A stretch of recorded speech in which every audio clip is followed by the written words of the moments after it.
ಬಿಕ್ಲು ಶಿವನ ಕೊಲೆ ಕೇಸ್ನಲ್ಲಿ ಭೈರತಿ ಬಸವರಾಜ್ ಈಗ ಸಿಐಡಿ ವಶದಲ್ಲಿದ್ದಾರೆ. ನನಗೆ ಆರೋಪಿಗಳು ಗೊತ್ತೇ ಇಲ್ಲ ಎಂದಿದ್ದ ಭೈರತಿ ವರಸೆ ಬದಲಿಸಿದ್ದಾರೆ.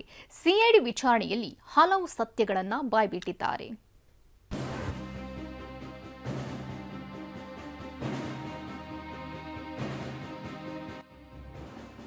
ಬಿಕ್ಲು ಶಿವ ಕೊಲೆ ಕೇಸ್ನಲ್ಲಿ ಉಲ್ಟಾ ಹೊಡೆದ ಭೈರತಿ ಬಸವರಾಜ್. ಜಗ್ಗ ಗೊತ್ತು, ಕೊಲೆ ಬಗ್ಗೆ ಗೊತ್ತಿಲ್ಲ, ಬಿಜೆಪಿ ಶಾಸಕನ ಹೊಸ ವರಸೆ. ರೌಡಿ ಶೀಟರ್ ಬಿಕ್ಲು ಶಿವ ಕೊಲೆ ಕೇಸ್ ದಿನಕ್ಕೊಂದು ಟ್ವಿಸ್ಟ್ ಪಡೆದುಕೊಳ್ತಿದೆ. A1 ಜಗ್ಗ ಯಾರು ನನಗೆ ಗೊತ್ತೇ ಇಲ್ಲ, ಕ್ಷೇತ್ರದಲ್ಲಿ ನನ್ನ ಫಾಲೋವರ್ಸ್ ಇರ್ತಾರೆ ಅಂತೆಲ್ಲ A5 ಭೈರತಿ ಬಸವರಾಜ್ ಸಬೂಬು ಹೇಳ್ತಿದ್ರು. ಆದ್ರೆ ಸಿಐಡಿ ಅಧಿಕಾರಿಗಳು ದಾಖಲೆಗಳನ್ನ ಮುಂದಿಟ್ಟು ವಿಚಾರಣೆ ನಡೆಸುತ್ತಿದ್ದಂತೆಯೇ ಶಾಸಕ ಭೈರತಿ ಬಸವರಾಜ್ ಪತ್ತರಗುಟ್ಟು ಹೋಗಿದ್ದಾರೆ. A1 ಜಗ್ಗನ ಜೊತೆ ಆತ್ಮೀಯತೆ ಹೊಂದಿದ್ದ ಶಾಸಕ ಭೈರತಿ ಬಸವರಾಜ್ ಇದಕ್ಕೆ ಪೂರಕವೆಂಬಂತೆ ಫೋಟೋಗಳು, ಕಾಲ್ ರೆಕಾರ್ಡ್ ಸೇರಿ ಹಲವು ದಾಖಲೆಗಳನ್ನ ಸಿಐಡಿ ಸಂಗ್ರಹಿಸಿತ್ತು.